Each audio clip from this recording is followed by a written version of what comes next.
a dar inicio a nuestra reunión número 184 del Grupo de Interés Cultural de Cecimín, citada para el día 18 de octubre a las 6 de la tarde, con un tema de muchísima actualidad: rol de la oposición en el Congreso, lo ocurrido y lo que viene. Y el invitado de hoy es el senador y el doctor Miguel Uribe. Voy a leer algo muy corto pero muy diciente de quién es el doctor Miguel Uribe. Él es abogado de la Universidad de los Andes, máster en políticas públicas de la misma Universidad de los Andes y máster en administración pública de Harvard Kennedy School en Boston.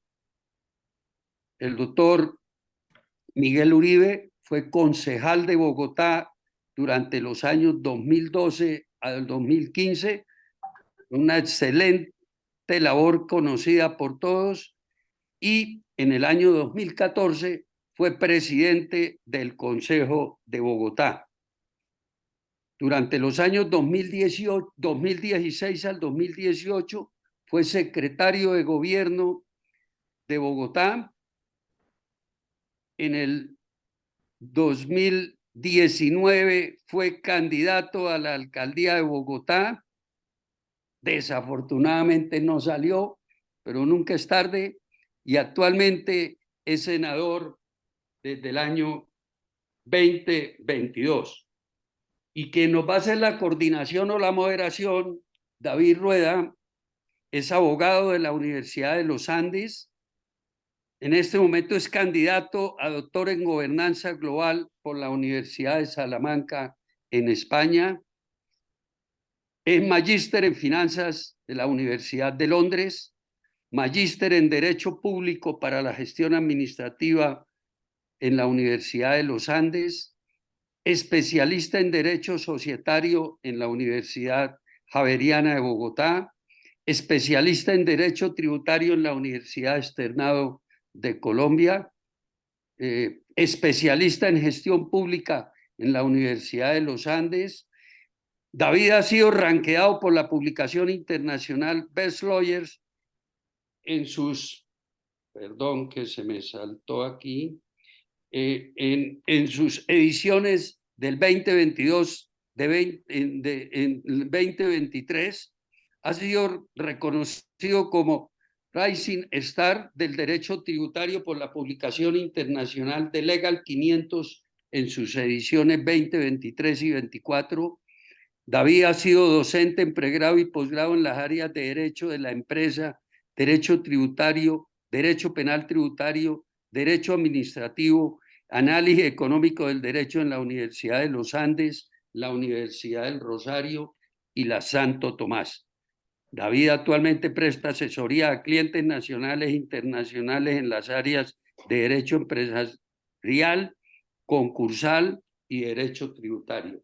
Nuevamente, muchas gracias a los doctores Uribe y Rueda por acompañarnos hoy, que sabemos que va a ser un excelente conversatorio donde nos van a quedar claras muchas cosas que hemos oído, pero que hoy se van a decir con toda la madurez y franqueza sobre lo que ha sido presidente en estos 15 meses.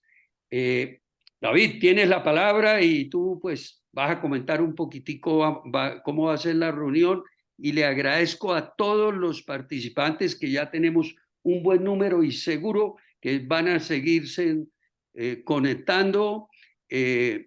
David, para que tú cuentes un poquitico cómo va a ser la mecánica de la reunión. Gracias, y por favor, a todos los asistentes, apagar los micrófonos. Dentro de esos, yo me incluyo y aquí lo estoy haciendo. Gracias. Bueno, Jorge, primero que todo, muchísimas gracias por la presentación y por el espacio. El día de hoy vamos a discutir un tema que preocupa a gran parte del país por la coyuntura que estamos viviendo. En anteriores charlas que hemos tenido en este grupo, se ha manifestado la preocupación que tenemos algunos de nosotros sobre el rumbo que lleva el país y sobre el rol que debemos llevar nosotros como ciudadanos y el rol que pueden llevar nuestros representantes en el Congreso y el rol que tienen que jugar las distintas instituciones ante la situación que vivimos. En este contexto, es supremamente valiosa la presencia de el senador Miguel Uribe acá con nosotros, a quien le agradezco muchísimo que se haya tomado el tiempo de atendernos y discutir con nosotros. Sabemos, Miguel, que son días difíciles de mucho trabajo, de mucho trajín en el Congreso. Sabemos que hay unas elecciones pronto y que las horas de trabajo para los políticos se duplican o se triplican. Y en ese sentido, que venga acá a acompañarnos y a tocar estos temas y a explicarnos un poco lo que está haciendo la oposición en el Congreso cobra mayor relevancia y hace que este grupo que viene aquí a escucharlo hoy esté particularmente agradecido por la generosidad en su tiempo. La dinámica que vamos a tener va a ser bastante sencilla. Acá la idea y el que va a llevar la voz cantante es Miguel, que nos va a contar lo que él está haciendo en el Congreso como oposición, cómo se ve lo que está haciendo las bancadas de oposición. Seguramente nos va a estar hablando de las principales reformas que se están discutiendo en el Congreso, las reformas que más nos preocupan, y nos va a dar como una expectativa de qué puede esperar el Congreso que ocurra, qué puede esperar las instituciones que ocurran y qué podemos esperar nosotros como ciudadanos que ocurran. Yo me siento muy contento de que Miguel está acá. El año pasado, cuando se estaba tramitando la reforma tributaria en el Congreso, que desafortunadamente fue aprobada, Miguel tuvo un liderazgo como oposición planteando los debates que realmente pueden afectar, por un lado, la economía del país, pero por otro lado, los principios democráticos y los principios de la propiedad privada de los empresarios. A mí me sorprendió mucho cuando tuve la oportunidad de hablar en algunas ocasiones con Miguel sobre la reforma, que yo me sentía hablando con un abogado experto en derecho tributario porque tenía gran conocimiento técnico de las normas tributarias y tenía gran conocimiento de las implicaciones de cada una de las normas del articulado, lo que me hace ver que Miguel no solamente es un representante, un senador que va al Congreso a votar lo que le diga su bancada o lo que le diga cualquier tercero, sino que se tomó la tarea de comprender a profundidad el proyecto de ley y comprender a profundidad todas las implicaciones que él mismo podía tener, lo cual a uno como ciudadano le hace sentir tranquilidad de que por lo menos estas voces técnicas, estudiosas y sensatas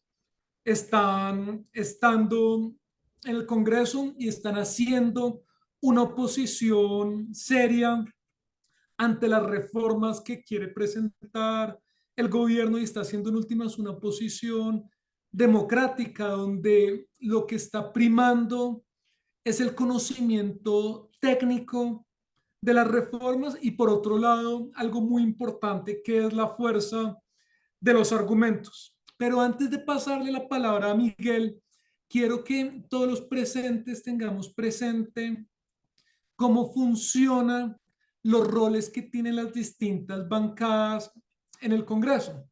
Y esto nosotros lo analizamos a la luz de la ley 1909 del 2018, que es la denominada Estatuto de la Oposición. De acuerdo con esta ley, todos los partidos, después de que se posesiona el gobierno, tienen que manifestar si van a ser partidos independientes, partidos de oposición o partidos de gobierno. con la salvedad de que el partido que inscribió al candidato que haya ganado la presidencia de la República no podrá tener una posición distinta a ser partido de gobierno durante los 4 años que dure el periodo del gobierno. En este momento, nosotros estamos contando con dos partidos que están propiamente en la oposición, que es el Partido de Cambio Radical y el Partido de el Centro Democrático, cuyo exponente, cuyo liderazgo actualmente lo está teniendo el senador Miguel Uribe. Y bajo esta dinámica que cada uno de estos partidos establece en qué posición está, le cedo la palabra a Miguel para que nos cuente cómo ha sido esta decisión del partido de declararse en oposición y cómo es la oposición que se ha venido manejando hasta ahora y lo que nosotros como ciudadanos podemos esperar que ocurra en esta legislatura y en las siguientes dos que hacen falta. Entonces, Miguel, lo escuchamos. Bueno, muchísimas gracias. En primer lugar, gracias a Cecimín, a todos sus integrantes por darme la oportunidad de conversar con ustedes. Gracias, Jorge, también por la presentación, por la invitación. Un gusto saludarlo. A David por su generosidad también en sus planteamientos y por habernos convocado el día de hoy. Sé que hoy no es el día normal de las reuniones de Cecimín. Entiendo que se reúnen los martes y esta fue una excepción. Y también espero que esta no sea la última vez. Me encantará tener la oportunidad de conversar con ustedes muchas otras veces. Yo voy a tratar de hacer algunas reflexiones iniciales, porque entiendo que el éxito de este tipo de encuentros es más el conversatorio, la pregunta-respuesta, que una exposición magistral en donde prácticamente pues simplemente hable yo. Entonces, lo que voy a hacer es una presentación con algunas reflexiones de 20, 25, 15 minutos, vamos viendo, y de ahí en adelante la idea es hacer conversaciones, una conversación y sobre las preguntas pues voy elaborando diferentes ideas sobre las preocupaciones que ustedes tengan. Pero nuevamente gracias y comienzo contándoles que hoy estamos en la votación del presupuesto. En cualquier momento tengo que salir un minuto a una presentación y aquí a votar una cosa, pero que es lo último que queda, pero me demoro 2 minutos y entro inmediatamente. De resto, les cuento que el presupuesto, aunque por aquí no tenía pensado comenzar, les quiero hablar del presupuesto 30 segundos, o más bien 2 minutos y medio. Y es que, uno, el presupuesto termina siendo fundamental en un momento en el que Colombia se estaba debatiendo, o más bien el gobierno nacional planteó la discusión sobre la regla fiscal. Ustedes recuerdan que hace 2 semanas el director del DNP planteó la necesidad o la posibilidad de modificar la regla fiscal supuestamente para aumentar el gasto en la transición energética. Y alguien me dirá, bueno, ¿y qué tiene que ver eso? Entonces, rápidamente, para los que no conocíamos de este tema o no conocemos de este tema, yo simplemente quiero decir de una manera muy robusta, la regla fiscal son los parámetros de gasto y deuda que debe cumplir el Estado para mantener la sostenibilidad fiscal.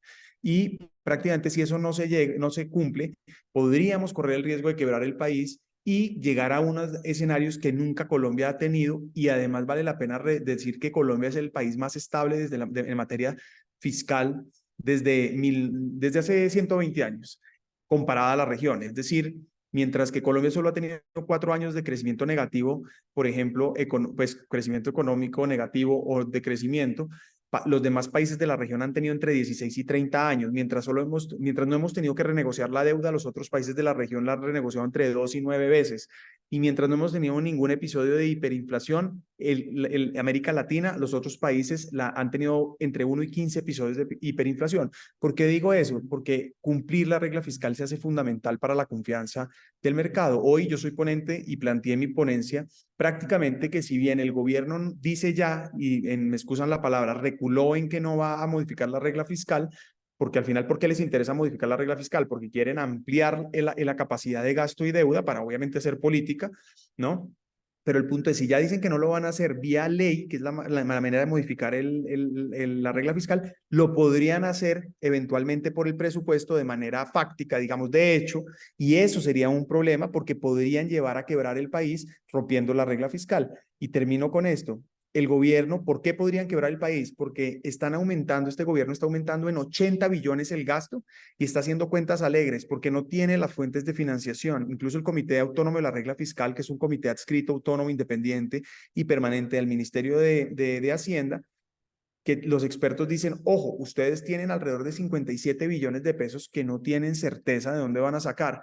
Entonces, pues dicho de otra manera es, el gobierno se está inventando fuentes de ingreso para justificar mayor gasto y eso obviamente trae un problema gigantesco. Entonces, dicho eso, esa es la discusión en la que hemos estado hoy. Obviamente el gobierno todavía tiene mayorías y mi segundo mensaje para todos ustedes es, no podemos confiarnos en que el gobierno ha perdido capacidad de acción. Mucha gente me dice, bueno, no fue tan grave Petro.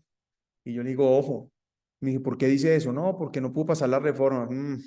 Y entonces ahí yo hago varias reflexiones. Primero, un mundo entero que podríamos discutir más adelante es todo lo que Petro puede hacer de daño por fuera del Congreso. Es decir, sin tener Congreso puede hacer mucho daño en muchas cosas, en muchas, seguridad, economía, institucionalidad, entre otras. Pero teniendo Congreso, pues se incrementa la capacidad de daño o incluso en áreas adicionales. Entonces, el mensaje que les quiero dejar es, si bien ha perdido gobernabilidad, Petro no ha perdido capacidad de acción o capacidad de daño. Todavía tiene mayorías en el Congreso. Y entonces alguien dirá, ¿cómo así? Entonces, ¿por qué no pasaron las reformas? No, la mala noticia es que están pasando las reformas. La reforma a la salud están a punto de aprobarla en la plenaria de Cámara y la reforma laboral la van a aprobar probablemente en la Comisión Séptima de Cámara. La pensional ya la aprobaron en la Comisión Séptima de Senado y va para la plenaria donde haremos una discusión pues a profundidad. Espero yo que nos lo permitan. Entonces, el mensaje para todos ustedes, no nos podemos confiar. Y yo cuando hablo de la palabra confianza frente a este gobierno, siempre llego a un ejemplo que me parece absolutamente ilustrativo. Y es que siento mucho, ustedes recuerdan ese cuento de la rana en el agua tibia. Y más o menos, pues es como cruel el cuento, pero básicamente si uno mete una rana al agua fría y va calentándola poco a poco, la rana se va adaptando hasta que finalmente llega a un punto donde se cocina.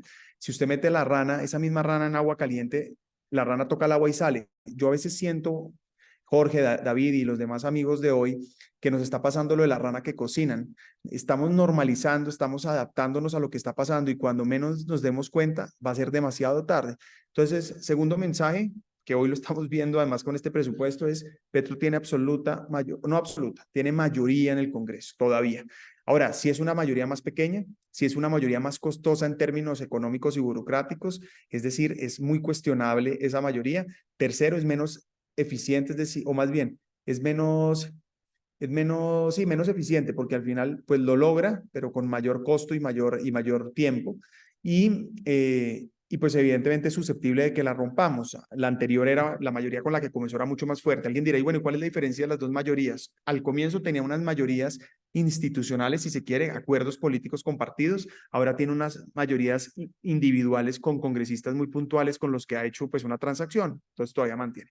Cerrado ese capítulo inicial con el que me desvié la presentación inicial que quería hacer o las reflexiones iniciales, quiero aquí hacer algunas reflexiones sobre lo que planteó David. Yo creo que David utilizó una palabra que es la palabra que más hemos escuchado y la que más utilizamos en el último año y medio, es incertidumbre.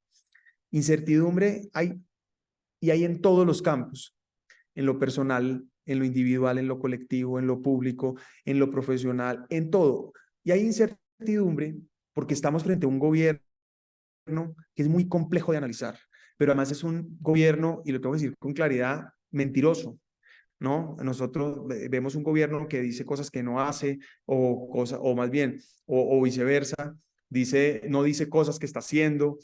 Es un gobierno que, pues, uno le ve unos tintes antidemocráticos o antiinstitucionales. Uno no sabe si Petro va a durar o no va a durar más de 4 años. Uno no entiende realmente hasta dónde. Es decir, uno no cree, pues en general, yo diría pues que la mayoría de los que estamos aquí, pero por lo menos yo creo que esa incertidumbre también se decanta de que no estamos seguros de que Petro cumpla la institucionalidad ni los límites de sus facultades, sino que esté dispuesto a ir más allá. Entonces, dicho eso, la incertidumbre es real y además la mala noticia es que está teniendo consecuencias concretas. Esa incertidumbre se está reflejando especialmente en materia económica. Hoy Colombia ha perdido confianza a nivel mundial.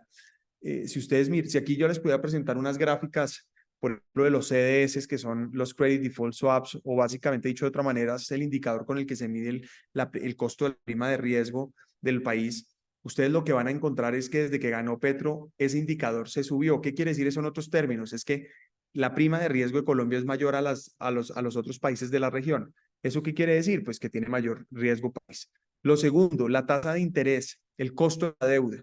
El costo de la deuda cada vez es mayor en los países latinoamericanos, pero es una pendiente muy tímida. La de Colombia está disparada porque el costo de la deuda en Colombia viene incrementándose también por el riesgo país. Pues los procesos, esa volatilidad en el dólar, pues es parte de ese riesgo país, etcétera, etcétera. Les podría hablar de dos indicadores que son muy dolorosos. Creo que con David hablamos de esto también, entre otras cosas, cuando hablamos de la reforma tributaria del mercado bursátil. Pero, por ejemplo, uno es la Bolsa de Valores de Colombia viene perdiendo valor desde que Petro llegó. Y lo segundo es que estamos a punto de ser mercado frontera, pasar de mercado emergente a mercado frontera. Y alguien dirá, eso es insignificante, el mercado bursátil colombiano no importa. Pues depende cómo lo miremos, pero para las empresas que están en el mercado bursátil termina siendo fundamental porque es la forma de aliviar el costo de capital, es decir, de financiarse a menor costo. Entonces, realmente el mercado bursátil sí termina teniendo un impacto fundamental y termina siendo también un vehículo importantísimo de los fondos de pensiones. Entonces, muy grave lo que está pasando. Y por último, está otra consecuencia de la incertidumbre, es la pérdida de valor de Ecopetrol. Ecopetrol tenía una capitalización bursátil aproximadamente de 119 billones de pesos cuando se eligió Petro. La última vez que vi, tal vez hace 15 días, tenía una capitalización bursátil de 99 billones de pesos. Es decir, eso es más o menos el 13% de pérdida de valor. Mientras todas las petroleras del mundo vienen creciendo en valor o valorizándose, la Ecopetrol, nuestra principal empresa, viene perdiendo valor. Entonces, esa incertidumbre al final se traduce en menos plata para la gente, más pobreza para Colombia, etcétera, etcétera.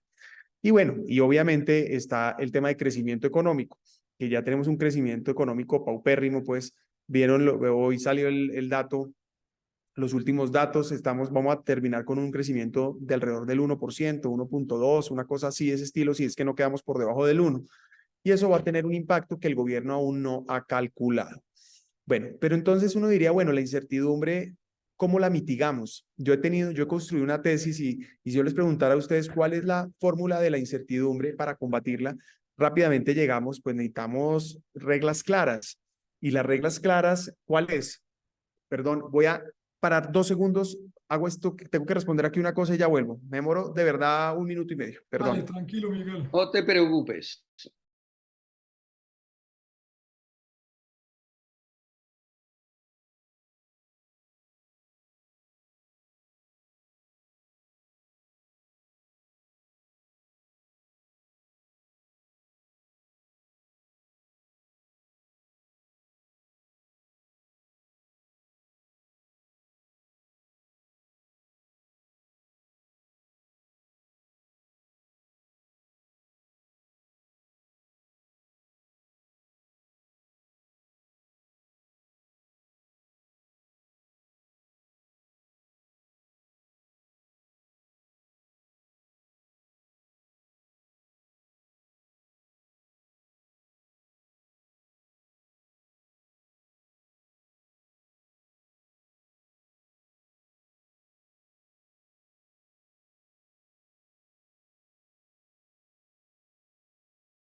Doctor David,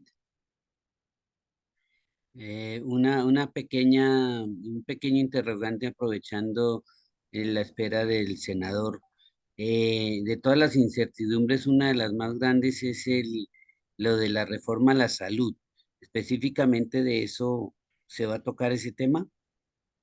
Sí, sí, Juan Carlos, claro que vamos a tocar ese tema, vamos a tocar las tres reformas que actualmente preocupan más que la reforma laboral, la reforma a la salud y la reforma pensional, pero sí, la idea es, Juan Carlos, tocar estos temas. Ahí Listo. escuché que ya volvió el Ya volví, senador sí. Miguel. Miguel nos estaba contando sobre la incertidumbre y sobre las formas de mitigar esta incertidumbre. Yo les estaba contando, entonces, bueno, después de hacer ese panorama más rápido por la incertidumbre, digo yo que la forma de mitigarlo son las reglas claras. Y las reglas claras, en este caso, diría yo, se llama democracia. Es decir, si la democracia funciona en Colombia, esa incertidumbre se mitiga, porque sabemos que hay instituciones, hay separación de poderes, hay limitación al abuso de poder, hay consecuencias cuando se violan las leyes, y por ende, lo que uno podría decir, para decirlo de alguna manera más concreta, es, sin institucionalidad, Petro es un miedo de dictadura. Con institucionalidad, Petro pasa a ser simplemente una anécdota de un mal gobierno, aunque muy dañino, pero solo un mal gobierno. Entonces, democracia es fundamental. La democracia liberal que defendemos, esa democracia que es separación de poderes, instituciones sólidas, legalidad, incluso, también lo decía aquí David, la democracia por definición implica libertad, propiedad privada y libre comercio, que eso además lleva a ser una reflexión de incoherencia de este gobierno, que cuando habla de ser demócrata, pero ataca la propiedad privada o el libre comercio, pues está siendo absolutamente contradictorio. Dicho eso, la democracia hay que defenderla. Y aquí yo les doy unas cifras también para reflexionar. Todo lo que estoy aquí planteando, cifras que doy y algunos elementos es para que o conversemos o para que ustedes después lo reflexionen o lo profundicen. Pero aquí hay un tema central. Hay una medición que se llama Latinobarómetro, que sacó el informe 2023 que mide la institucionalidad en toda Latinoamérica. Les voy a dar las cifras de Colombia. Solo 48% de los colombianos creemos que la democracia debe ser el modelo preferible de gobierno. Solo 48%, menos de la mitad. Es decir, prácticamente uno de cada dos colombianos piensa eso. 32% piensan o son indiferentes al modelo democrático o un modelo autoritario. Y 14% piensan que es mejor el modelo autoritario. Y 80% de los colombianos están insatisfechos con la democracia. Si uno mira esas cifras en contexto, pues lo que uno entiende rápidamente es que estamos mejor dicho, en el mejor clima para que haya populismo o gobiernos totalitarios. Gravísimo. Ya empieza a entender uno por qué estamos donde estamos. Pero además, pues la reflexión a la que es todavía más compleja llegar es cómo se defiende la democracia en un ambiente como esos, o por qué estamos en un ambiente como esos. Yo he pensado, pues, que probablemente la gente no está entendiendo las bondades de lo que es un modelo democrático, entre otras cosas, porque en un país tan difícil como el de con Colombia, con la pobreza que tenemos, con el hambre que tenemos, con la inequidad que tenemos, pues la gente no vive de democracia, vive de comida, vive de seguridad, vive de plata en el bolsillo, es decir, necesita otros elementos. Ahora, lo que es paradójico es que la democracia es el mejor camino para solucionar esos problemas y no el totalitarismo. Por lo general, los regímenes totalitarios terminan profundizando violencia, corrupción y pobreza. Entonces, dejo eso porque yo creo que ahí a propósito, David también pregunta, ¿qué podemos hacer? Yo diría, los empresarios, los ciudadanos tenemos una responsabilidad gigantesca y es que tenemos que cambiar el verbo de evitar, adaptar, normalizar, evadir por incidir. Y una forma de incidir es precisamente haciendo pedagogía democrática. Yo creo que hay muchos colombianos que no saben qué es democracia, no saben qué es, cuáles son nuestras instituciones, no saben cómo funcionan, no saben qué control podemos hacer, no saben entre ellas cómo se relacionan, etcétera. Ahora, dicho eso, termino con esta última reflexión para abrir y para que ustedes me guíen en los temas que a ustedes hoy más les interesa. Pero lo que es evidente es que una pregunta que sí nos tenemos que hacer es ¿por qué estamos donde estamos? Entonces yo doy algún contexto sobre sobre la incertidumbre, sobre esa, digamos, debilidad que tiene hoy la defensa del modelo democrático y no solo en Colombia, en el mundo entero, ¿no? Si uno mira todos los indicadores de Freedom House, todos los indicadores de democracia, etcétera, uno lo que ve es que viene en creciendo, viene básicamente en los modelos autoritarios y la libertad y la democracia están en riesgo. Pero dicho eso, la pregunta es, bueno, ¿en qué estamos, no? Y yo comenzaría diciendo, yo creo que aquí en Colombia es evidente que hubo una crisis de liderazgo. Tener que votar entre Petro y Rodolfo en segunda vuelta, pues evidentemente es el mejor ejemplo de que no teníamos los líderes que necesitábamos para enfrentar esta pelea. Y yo he pensado mucho cuál es la razón de ser y pues obviamente no tengo la única respuesta, pero yo sí creo que tengo una aproximación que vale la pena pensar. Todos los que estamos aquí, Jorge, en su vida personal, en su vida profesional, David y cada uno de los que está, probablemente tienen un pensamiento a largo plazo, es decir, siempre estamos proyectando lo que viene después de lo que estamos haciendo. En política no, en política tenemos una aproximación absolutamente inmediatista. Es decir, solo cuando hay elecciones nos preocupamos, solo cuando hay elecciones buscamos. Es más, algunos no sabemos ni por quién votar y solo faltando una semanita decimos, bueno, ¿y por quién es que vamos a votar? Y entonces resulta que eso lleva a que no tengamos primero, no tengamos formación de proyectos de liderazgo a largo plazo y no tengamos continuidad de liderazgos. Puesto de otra manera, ningún liderazgo se crea de la noche a la mañana, ni aquí van a llevar salvadores en paracaídas. Los proyectos de liderazgo toman tiempo y son a largo plazo. Y ustedes, otra forma de incidir es ayudar a construir esos proyectos de liderazgo. Y como sociedad tenemos que exigir que existan esos proyectos de liderazgo y acompañarlos. Yo siempre digo, en el 2018 Duque le ganó a Petro, pero nos llevamos una sorpresa porque pensamos que Petro estaba ya, se iba para la casa a jubilarse y pues resulta que lo que hizo esa elección fue patear el problema 4 años. Y probablemente Petro, o hace 20 años, o hace 30, Carlos Pizarro, o hace 20, Carlos Gaviria, o en 4 años, Daniel Quintero, o cualquier otro, podría haber llegado, porque llevan 60 años planeando este momento. Nosotros, quienes defendemos la democracia, la institucionalidad, el libre mercado, la propiedad privada, nunca hemos tenido un proyecto a largo plazo. Y, pues, evidentemente, desde el punto de vista institucional, ha habido equivocaciones que a nombre propio no puedo aceptar por haber participado, pero que evidentemente se ha cometido desde la clase dirigente del país. Los problemas históricos del país, pues hoy continúan. Y si bien tuvimos épocas donde se resolvieron parcialmente, pues evidentemente hoy se han profundizado por la pandemia y por diferentes connotaciones. Entonces es evidente que hoy hay una dificultad. Entonces, por una parte, tendría que decir, hay que empezar a reconstruir terminaría diciendo que entonces hay que crear procesos de liderazgo, pensar a largo plazo y que todos los procesos se hagan de tal manera que pensemos en la sostenibilidad de esos procesos. Por ejemplo, puesto de otra manera, Federico Gutiérrez, la principal tarea que tiene no es gobernar bien Medellín, que esa es la segunda. La primera es pensar en quién va a ser su sustituto. Es decir, de nada sirve porque es que el señor que gobierne perfecto, si en 4 años llega otra vez Daniel Quintero. Lo que necesitamos es que haya gente que le dé sostenibilidad a los procesos, construya sobre lo construido, mejore lo que no funciona y así sucesivamente. Y en ese mejorar lo que no funciona, me permite a mí decir un tema central. Petro ha sido muy hábil en el debate público y nos ha puesto a nosotros me refiero al Centro Democrático particularmente o a la oposición, en una situación muy compleja, porque cada vez que nos enfrentamos a él y decimos que no a algo, dices que ustedes lo que quieren es el pasado, ustedes quieren defender el status quo. Falso. El Centro Democrático, que a propósito, es verdad que hoy hay varios partidos en oposición, pero el único partido que arrancó sin dudas frente a Petro se llama Centro Democrático. Los únicos que arrancamos valientemente en el momento donde era más difícil hacerle oposición, que le seguimos haciendo oposición, pero más con argumentos, con responsabilidad, sin hacerle daño al país, somos el Centro Democrático. Pero además, ¿por qué digo eso? Porque nosotros sí queremos cambio, sí queremos mejora, pero no daño o destrucción.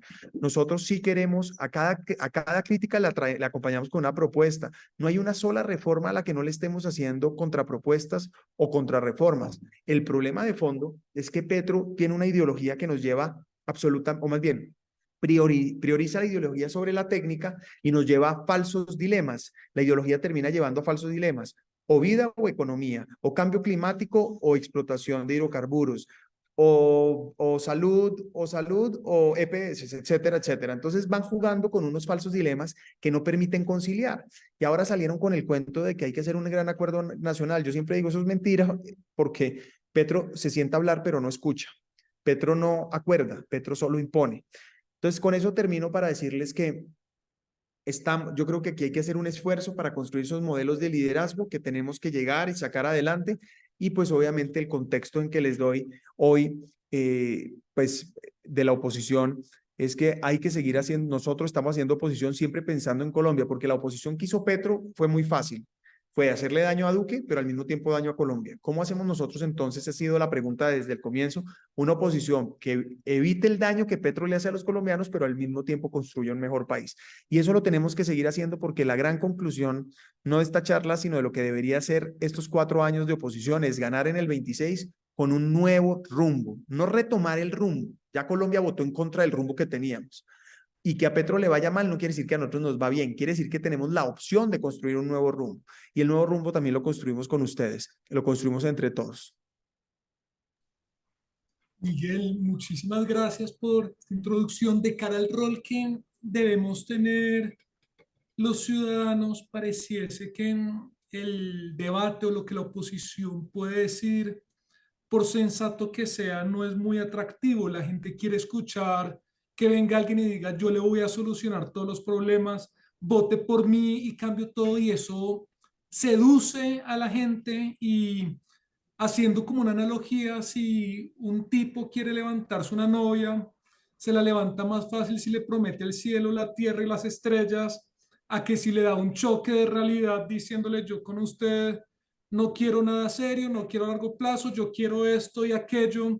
¿Cómo piensan ustedes desde la oposición afrontar ese reto, en el sentido de que la gente prefiere, mucha gente prefiere que le endulcen el oído a escuchar estas dosis de realidad? A ver, yo lo que diría es que, pues es decir, la gente ya se dejó cautivar de la narrativa de Petro, pero ahora el que les va a dar la dosis de realidad es el mismo Petro. Petro les va a decir todo lo que les dijimos es mentira, punto. Yo creo que parte de la favorabilidad que estamos, más bien de la crisis de favorabilidad de Gustavo Petro, según las encuestas, pues es el resultado de eso, de las expectativas incumplidas, de todos los engaños que hubo, de la realidad que hoy están viviendo, que es problemática y difícil. Es que les doy una cifra que es muy dolorosa. 1.3 millones de colombianos en el último año y 3 meses han dejado de comer 3 veces al día. Es decir, durante el gobierno Petro, 1.3 millones de colombianos han dejado de comer 3 veces al día, es decir, comen menos gracias a este mal gobierno. Entonces, cuando empieza uno a sumar eso, más inseguridad, más costo de vida, más gasolina, ahora CPM, pronto, etcétera, la gente empieza a decir, por aquí no era. Entonces, él nos está ayudando a decir, ese no era el camino. La pregunta entonces es cómo encontramos una tercera vía, si se quiere, y es lo del pasado, pues para algunos fue muy bueno, para otros tiene algunos problemas, etcétera, pero digamos que a pesar de lo bueno que tenía, no puede ser el camino. Es decir, el camino no puede ser volver a lo que teníamos. El camino ya quedó claro que no es lo de Petro. La pregunta es cómo construimos ese nuevo camino que tiene que tener una dosis muy importante de realidad, pero también tiene que tener una dosis de esperanza.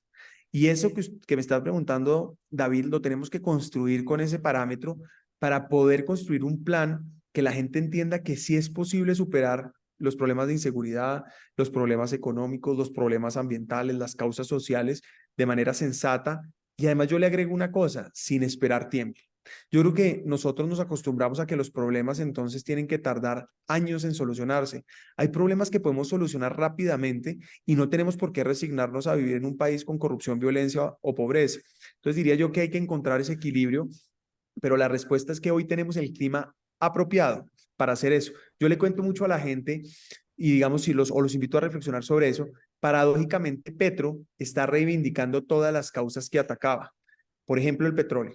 Hace 1 año y medio hablar de petróleo, fracking, etcétera, era pues para que a uno lo insultaran, ¿no? Para que prácticamente dijeran que uno puede ser un asesino. Hoy el barómetro dice, la encuesta sobre digamos, el apoyo al petróleo por parte de los colombianos, dice que 80% de los colombianos consideran el petróleo como esencial para la economía, para el futuro de Colombia. Es decir, hoy ya la gente entiende que el petróleo no es lo malo que decía Petro que era. Por ejemplo, si van a las EPS pasa algo parecido. Hace unos años la gente tenía algún grado de desconfianza con las EPS. Después del ataque desenfrenado de Gustavo Petro a las EPS, la gente ha dicho como que las EPS no las podemos destruir porque eso como que nos afecta a nosotros. Los empresarios, Petro con esa, digamos, con esa con ese asedio permanente a los empresarios, lo que termina hoy generando es una necesidad de proteger el empresariado, chiquito o grande, y entendiendo que son la fuente de generación de empleo, y así sucesivamente. Si ustedes van viendo cada tema, entonces esto simplemente es para decir que hoy tenemos el mejor clima para encontrar ese balance, para que si nos levantamos la novia, sea ofreciéndoles lo que queremos conseguir, pero que si no conseguimos no fue engaño, más o menos. Miguel, una de las preocupaciones que nosotros más hemos escuchado en este grupo está relacionada con las reformas. Y existe como una creencia de que estas reformas se hacen porque con eso se va a conseguir gran parte de la chequera del presupuesto, que el gobierno pueda manejar los recursos de las pensiones, los recursos de la salud y los recursos de los recursos que van a traer estas reformas, y que el gobierno tenga esta chequera, y que con esta chequera se puedan movilizar personas, se le pueda dar dinero a personas de cara a seducir a parte de la población con dinero, y con esto una eventual continuidad, ya sea de Petro en el poder o del sucesor que él designe. ¿Cómo ven ustedes, antes de entrar en cada una de las reformas en particular, este riesgo de la chequera en las reformas? A ver, yo diría que eso es una realidad. Es decir, Gustavo Petro quiere plata, plata y plata, porque entre más plata, pues tiene más capacidad de acción. Miren, qué paradoja, ¿no? El comunismo o el socialismo, pero especialmente, pues es decir, el comunismo que, digamos, está fundamentado sobre un gobierno que tiene plata. Es decir, para que el comunismo funcione teóricamente tiene que tener plata para poder repartir, para poder entregar, para poder, etcétera. Pero paradójicamente los regímenes comunistas destruyen riqueza. Entonces, al final lo que termina viendo es una contradicción que lleva a que nunca tengan plata, lo que necesitaban era plata, entonces fracasan. Eso pasa con modelos socialistas, modelos comunistas por lo general. ¿Por qué digo eso? Porque ellos saben que lo que necesitan es plata. Plata para los subsidios, plata para comprar la gente, plata para tener contento a todos los activistas, plata para tener a las organizaciones sociales. Hemos denunciado mucho en estas últimas semanas que, por ejemplo, la UNIC, Organización Nacional Indígena de Colombia, ha recibido 40.000 millones de pesos a dedo en el último año por Petro. La CRIC, los indígenas del Cauca han recibido más de 70.000 millones de pesos a dedo por el gobierno. Entonces, para eso necesitan plata, para comprar la gente, para poder pagar los favores, etcétera. Entonces, sí, eso es verdad. Pero también yo diría que hay varios hilos conductores sobre estas reformas. El primero es la destrucción absoluta del sector privado. Punto. No les gusta que haya nada privado en ningún lado. Y hoy son las EPS, hoy son los fondos privados de pensiones, pero ya están empezando a ser las empresas de servicios públicos, las generadoras de energías, las cajas de compensación, etcétera, etcétera. Es decir, la línea es larga y por todas van, por todas sin excepción van.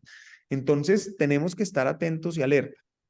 Pero ahora, ¿qué es también, digamos, común en las reformas? Primero, están construidas sobre premisas falsas, es decir, prácticamente dicen mentiras para justificar las reformas. Ejemplos rápidos: la salud, el peor sistema de salud del mundo, fotos de hospitales que no son en Colombia, cifras de deudas a las de EPS que no son reales, cosas de ese estilo. Es decir, falsedades tras falsedades. Ahora, para intervenir la CREC, por ejemplo, que a propósito ya está intervenida porque todos los comisionados son del gobierno, son encargados, no hay nadie en propiedad, entonces está intervenida de hecho.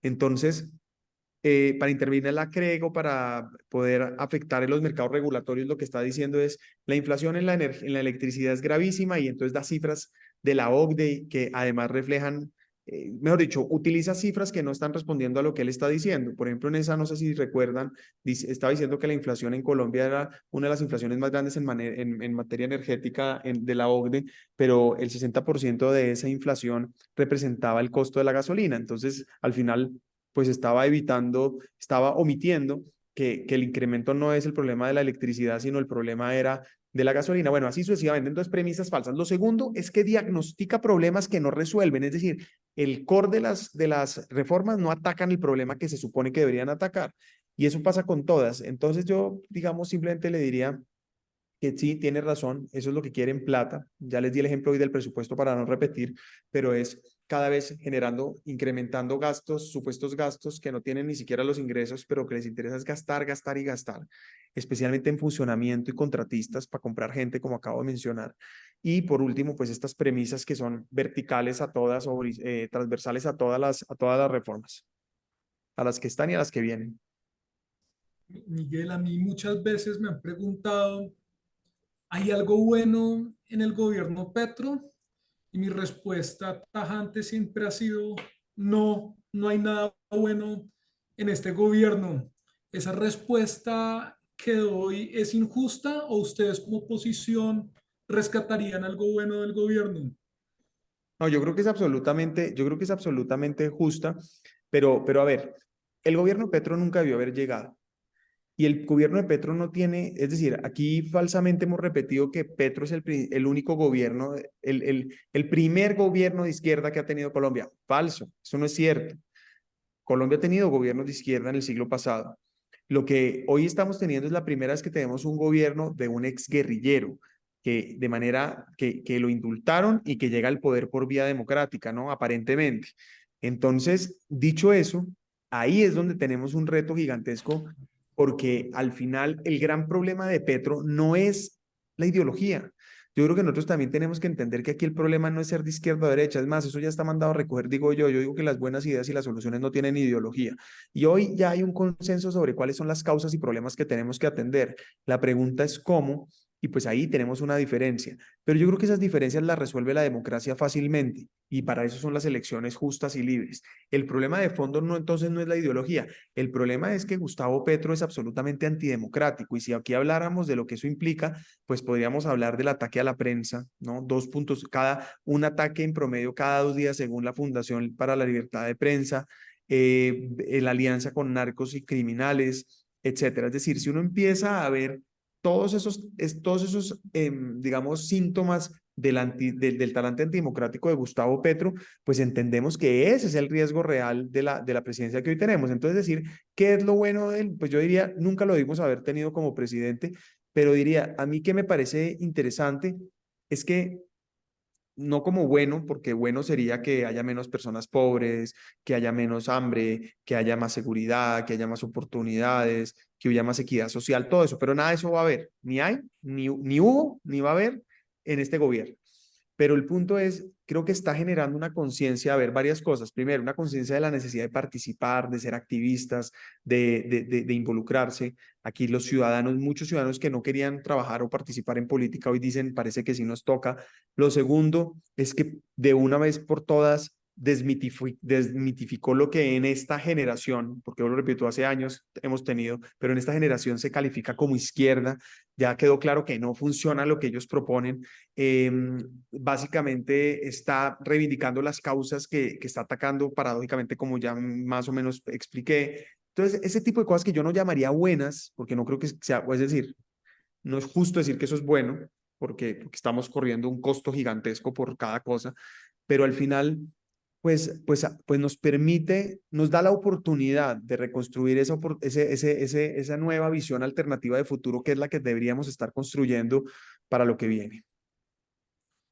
Miguel, entrando ya al tema de lo que pasa en el Congreso el día de las elecciones, el día que ganó Petro, muchos decíamos, bueno, no es tan grave, tenemos instituciones fuertes y en el Congreso, si sumamos las bancadas que no son afines a Petro y que no estuvieron con Petro en la campaña, la oposición va a ser mayoría. Dentro del mes siguiente a la posesión del presidente, los partidos se declaran, algunos partidos de gobierno, algunos independientes y algunos de oposición, y nos damos cuenta que el gobierno termina teniendo una aplanadora que muchos como electores nos sentimos absolutamente defraudados. ¿Por qué pasó eso y cómo se relaciona esto con la crisis de la democracia que usted nos planteaba anteriormente? Pues la crisis de la democracia también tiene que ver con la desconfianza, y la desconfianza muchas veces es el resultado de la incoherencia de los políticos. Cuando los colombianos o los electores no pueden confiar en sus políticos porque no tienen coherencia, hay desconfianza y esa desconfianza finalmente es en las instituciones. Y eso fue lo que pasó, hubo una crisis de representatividad enorme o de representación. Al final lo que vimos es que muchos que nunca han estado con Petro, que nunca dijeron que iban a estar con Petro, muchos que han históricamente confrontado con Petro terminaron unidos. Ahí donde yo digo que pues también hay que reivindicar, nosotros pues nos reivindicamos nosotros como único partido que arrancó con contundencia en la oposición, vuelvo repito, no beligerante y no agresiva. Pero dicho eso, esa crisis de representatividad hace un daño enorme, pero me da la posibilidad, bueno, ¿por qué pasa eso, David? Pues porque desafortunadamente todavía hay unas fuerzas más importantes que el voto de, es decir, ¿cómo diría yo? No, digamos, hay gente que negocia principios, pongámoslo de esa manera. Y entonces uno diría, para que no pase eso hay que elegir gente buena y para eso hay que participar y para eso hay que dar la oportunidad para crear esos nuevos procesos de liderazgo a largo plazo, como ya planteé. Entonces, diría yo, mientras se negocien principios, pues va a pasar eso. Y buena parte también es porque uno se queja mucho de quién está en la política, pero también aquí les hago dos reflexiones. La primera es que históricamente todos desprestigiamos la política, es decir, nos encargamos de decir que la política es lo peor, que la política es los ladrones, que bueno, etcétera, etcétera. Y además le sumamos un ingrediente más difícil todavía, y es que desincentivamos a la gente buena, porque no solo le decimos que ya está lo peor, sino que además, pues es complejo, obviamente los ingresos económicos no son los mejores, etcétera. Es decir, termina habiendo dos situaciones que se alinean para decirle a la gente buena no se meta. Y no hemos creado incentivos para que gente decente, gente buena se quiera meter, gente que valore más el servicio público que la plata, que tenga más satisfacción con la transformación social que con la plata, y no se meten por parte de lo que acabo de decir. Pero entonces, paradójicamente, desprestigiamos la política, pero al mismo tiempo en la política se toman las decisiones o se decide todo lo que tiene que ver con nosotros, en nuestra vida pública, privada, personal, todas nuestras decisiones, todas. A mí difícilmente se me ocurre una que no esté reglada, reglamentada o en la que se involucre la política. Entonces, mensaje, tenemos que elegir gente buena, no podemos ser indiferentes a la política porque al final sí nos afecta en todo en la vida. Pero al mismo tiempo, la invitación es cómo creamos incentivos. Yo he venido diciéndole a todos los amigos con los que hablo en los foros, conversatorios, yo creo que el sector privado puede participar dando estímulos para que gente que, aunque trabaja en el sector privado, quisiera explorar el sector público, lo pueda hacer sin un costo alto. Por ejemplo, licencias para que los funcionarios, para que los empleados puedan hacer campaña, la tranquilidad de que si pierden la campaña pueden volver al trabajo. Por ejemplo, que si ganan en el cargo, por ejemplo, una alcaldía de un municipio o algo similar y terminan, pueden volver al trabajo y entonces no terminan vendiéndole el alma al diablo. Pero la segunda gran reflexión que hago con lo que usted me está diciendo, David, es la coherencia. Todos los colombianos hoy le exigimos a nuestros políticos coherencia y precisamente lo que pasó en aquel momento es que no hubo coherencia. Entonces sí, hay que reivindicar la coherencia de los políticos y hay que elegir, pero yo diría con mayor contundencia, ¿dónde está la coherencia del elector? Hablemos por un minuto de la coherencia del elector, que a propósito, si el elector tiene coherencia, el político puede llegar a tener coherencia. ¿Qué quiere decir eso? La coherencia en el elector es determinante para que la democracia funcione. Eso puesto en palabras concretas es que hay que votar para premiar al que lo hace bien, hay que votar para castigar al que lo hace mal. Entonces, dicho eso que pasó, que me está diciendo, ¿cómo fue que pasó eso? Bueno, ya sabemos cómo fue, quiénes fueron los protagonistas, dónde están. No hay que volver a votar por ellos, hay que hacer una campaña masiva de educación a nuestros empleados, a nuestros colaboradores, a nuestros amigos, a nuestra familia, de por dónde no es. Y hay que hacerlo permanentemente. Ahora vienen unas nuevas elecciones. Si los que votamos no salen bien o etcétera, pues lo mismo. Y aprovecho para conectando lo de liderazgo con lo de coherencia y con una acción concreta que puedan hacer es, todos los que estamos aquí estamos preocupados por quién van a ser los alcaldes de nuestras ciudades, probablemente gobernadores donde se vota por gobernación. Pero lo que muy poco discutimos es quiénes van a ser nuestros diputados, concejales o ediles. Y ahí es donde está la cantera de nuevos liderazgos para ser, el que hoy es edil, concejal o diputado, mañana es congresista, pasado mañana es ministro, puede ser alcalde o gobernador y finalmente presidente. Entonces, diría yo que ahí hay algunos elementos, David, para decir que eso, pues, combatirlo de un día para otro es difícil, pero pero construir un escenario que evite eso es posible. Ahora, recuerdo también un tema que quisiera plantear. Si yo les preguntara, aquí estamos casi 45 personas reunidas, si yo les digo ya, sin Google, sin ayuda, denme nombres de los congresistas, yo estoy seguro que entre los 45 que estamos aquí, difícilmente llegamos a 30, de pronto 40, entre todos, y no creo que lleguemos a 25. ¿A qué voy? Usted me preguntó, David, ¿por qué pasó lo que pasó al comienzo del gobierno? Yo también le agregaría última acción, porque la inmensa mayoría de los congresistas son anónimos, es decir, no los conocemos.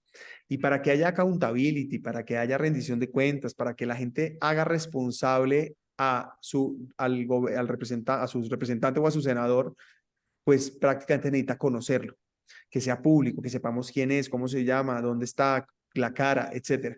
Porque lo único que puede ayudar a compensar lo que está pasando se llama presión social o control social, ¿no? Presión mediática, control social. Y no pasa, no pasa. Aquí vemos unos congresistas que le terminan vendiendo el alma al diablo, que están absolutamente entregados con Gustavo Petro y no van a tener nada que perder porque nadie sabe quiénes son. Por ejemplo, en la reforma laboral es penoso lo que se viene y desafortunadamente hay unos congresistas que nosotros conocemos a los 4 o a los 3 que dan la pelea a favor de la democracia y del libre comercio y de la empresa privada en la comisión, pero los otros no tenemos ni idea quiénes son. Entonces, también haría la reflexión que mientras haya ese anonimato de los congresistas va a ser siempre muy difícil poder combatir ese fenómeno que se dio al comienzo y que, bueno, que se sigue dando para apoyar esas reformas. Miguel, ¿van a pasar las reformas o no van a pasar? La pregunta de oro. Pues es decir, es la pregunta más difícil y pues yo no tengo bola de cristal, pero yo sí diría que hoy tengo elementos para decir que van a seguir avanzando. No sé si van a pasar, pero sí van a seguir avanzando. Y, obviamente se complejiza a medida que salen los escándalos con las elecciones que va a perder Petro. Yo creo que el gran perdedor de las elecciones va a ser Petro.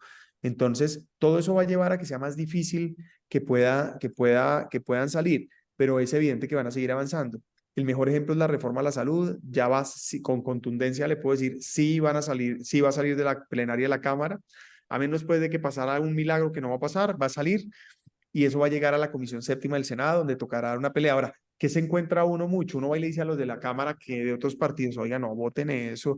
Pero hombre, votemos eso, que eso no es tan grave y eso la Comisión del Senado la frena. Después se va a la Comisión del Senado y algunos de pronto dirán, no, no se preocupe que eso, votemos, que eso la plenaria los frena. Y en la plenaria dirán, no, no, votemos, que eso no importa, eso la Corte la tumba. Pues pucha, y con ese pensamiento nos descuidamos y ahí sale la reforma a la salud. Ahora, ¿yo qué análisis hago? Si bien todas van a avanzar de alguna manera, creo que las más complejas para aprobarse al final va a ser la más compleja, la más difícil de aprobar, la que más dolientes tiene y la que más capacidad de resistencia tiene es la reforma laboral. Es decir, donde veo menos capacidad de acción del gobierno es reforma laboral. Mira, ¿por qué? Porque es que tiene muchos dolientes, no solo las grandes empresas, sino especialmente todas las micro, pequeñas y medianas empresas. Es decir, todo aquel que ha hecho un esfuerzo en la vida por formalizarse, que tiene de 5, pues hasta de a 1 en adelante, pero digamos de 5 empleados para adelante, va a sentirse asfixiado por esa reforma laboral.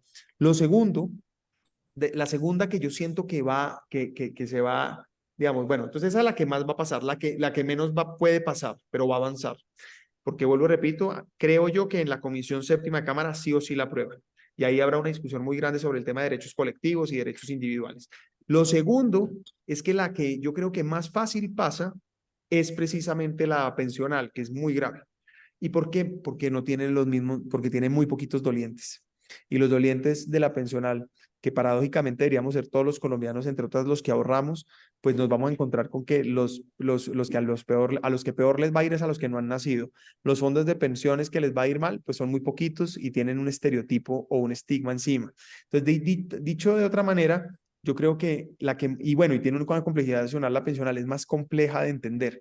Entonces, la pensional y bueno, y por último, tiene un valor mayor. Es que en la laboral se me olvidó decir, no hay beneficiarios. Podría decir uno solo las centrales obreras y pare de contar. Y alguien me dijo, ¿y el personal sindicalizado? Ni siquiera, porque destruye el contrato sindical, porque bueno, genera varios problemas. Pero el punto es que si uno quisiera, uno podría decir, listo, el 5% de la fuerza laboral se beneficia con la reforma laboral. Nada, prácticamente. ¿Dónde están los desempleados? ¿Dónde está la informalidad? Etcétera. ¿Dónde están los demás empleados formales que mejoren condiciones? No existen. En cambio, en la pensional, la venta es, va a haber tantos millones de personas mayores que van a recibir una pensión ya. Eso es complejo, políticamente tiene un argumento, entonces por eso creo que es la que más fácil va a avanzar. Y por último, en la mitad está la salud, donde yo creo que la salud tiene, pues desde el punto de vista político, tiene una posibilidad de ser aprobada en el Congreso. Yo espero que en el Senado la logremos peluquear, como se dice, mitigarle algunos de los efectos, aunque en el core, en el centro, la reforma es muy dolorosa y muy peligrosa. Pero lo que también tengo fe, como digo yo, pues como estaba diciendo ahorita, es que la Corte la tumbe por inconstitucional. Pero esa no es la idea es tumbarla en el Congreso, esa es la pelea que vamos a dar. Y yo espero que logremos tumbar la reforma a la salud, porque esa tiene muchos dolientes en el sentido en que, es más, todos somos dolientes. Si la reforma a la salud pasa, todas nuestras vidas a partir de ese momento están en riesgo. Ahora, los que tenemos la fortuna de tener unos ingresos medios o altos, tenemos la posibilidad de pagar por la salud, pero aquel que tenga impuestos medio bajos y bajos, ingresos medio bajos o bajos, va a tener el problema de que no va a tener quien lo atienda. Miguel, acá Álvaro Ramírez nos dice en el chat que el mejor opositor del presidente no es el mismo Petro por su misma incapacidad. Pues dice, a ver, lo que dice Álvaro es verdad, pero a mí hay gente que me dice, no, es que Petro ni necesita oposición, él solito se hace daño. Sí y no. Desde el punto de vista de imagen pública, sí. Es decir, eso es verdad. Desde imagen pública, la verdad es que Petro solo ha puesto en riesgo su credibilidad, ha puesto en riesgo su favorabilidad.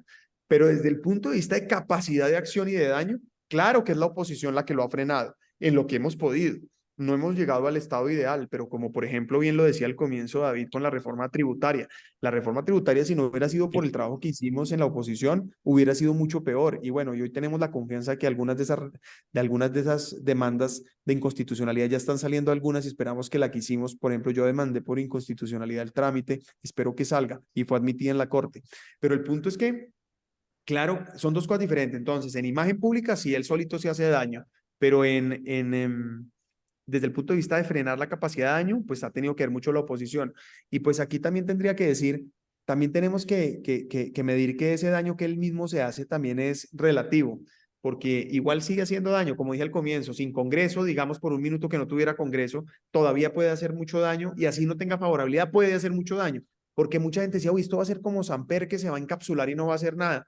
No, a este no le importa. A este lo podemos coger de narcotraficante, corrupto, lo que queramos, todo lo que queramos, y va a toda velocidad y no le importa. No solo no se va a encapsular, sino que se va a radicalizar y va a hacer más y más y más daño. Y terminaría por decir que él va a tener siempre un 25%, un 30% de colombianos que van a estar con él hasta el fin del mundo, que lo que van a creer siempre es que todos los escándalos y problemas son una narrativa falsa del otro lado, que van a creer que eso fueron unos montajes. Y bueno, es muy complejo. Ahora que ando volanteando en la calle promocionando candidatos al consejo, ediles, concejales y alcaldes y gobernadores, me encuentro gente que me dice, ahora lo que sí encuentro es una menos animadversión y menos resistencia a nosotros. O sea, veo que la gente, el clima sí está cambiando, el péndulo se está devolviendo, pero lo que se evidente es que uno que otro petrista me encuentro.